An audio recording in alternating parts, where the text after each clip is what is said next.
3 lesson 13, representing 1 and 2-step addition and subtraction story problems by following the story problem protocol. So what's new or different is that really they can see anything today, which is crazy.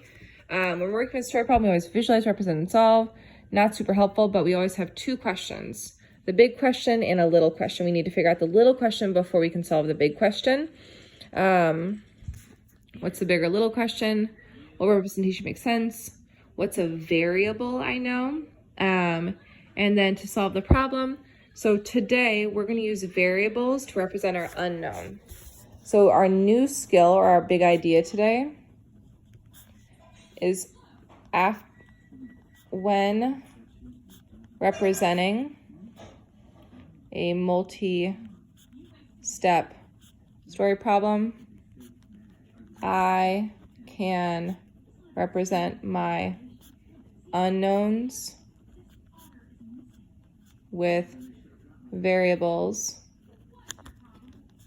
to organize my thinking. Let's see how that plays out. We've already been doing this a little bit, but kids need to see it more today. Annotation, big problem, knowns and unknowns, and then a representation today. Jamie has 43 cents. Jamie has 37 fewer cents than Kyle. Kyle buys a toy that costs 25 cents. How much money does Kyle have now? So Jamie equals 43. Jamie is less than Kyle. Jamie equals 37 less than Kyle. Kyle buys toy for 25 cents. And I need to figure out first Kyle's value. And then I need to figure out money left Kyle. I'm going to represent over here. So the first thing I ask myself, this is money left Kyle. First thing I ask myself are what are my knowns and unknowns? And then now I'm asking myself, how can I represent this problem? I need to represent, I always do that. So when I'm representing this problem, first, what are my known values? I know that I have Jamie, who's 43 cents, and I have Kyle, who is greater, Kyle or Jamie? And I should have done that first. So ask myself first, Q1, 2, after the big problem. What are the knowns? Q3. What are the unknowns? Q4. What's the big problem? Q5.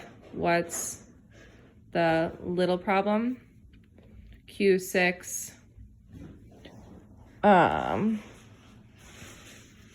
How can I represent smaller, larger difference? So I have Kyle. Man, guys, I'm gonna have to do the representation again down here. So we know that Jamie is 43. We know that Jamie is less than Kyle by 37. So Kyle is a lot bigger. Kyle's value is unknown though, but we know that he spends 25 cents on something, and so we don't know how much money he has left.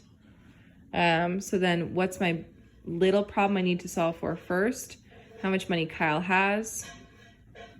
And what's the second problem I need to solve for? How much money is left. So today we are actually, the entire purpose behind this is representing. So I should have used L there, and then I should have used K for that. If you want to do a 2-step representation, it would first look like Kyle, 43, Jamie, 37 difference, and then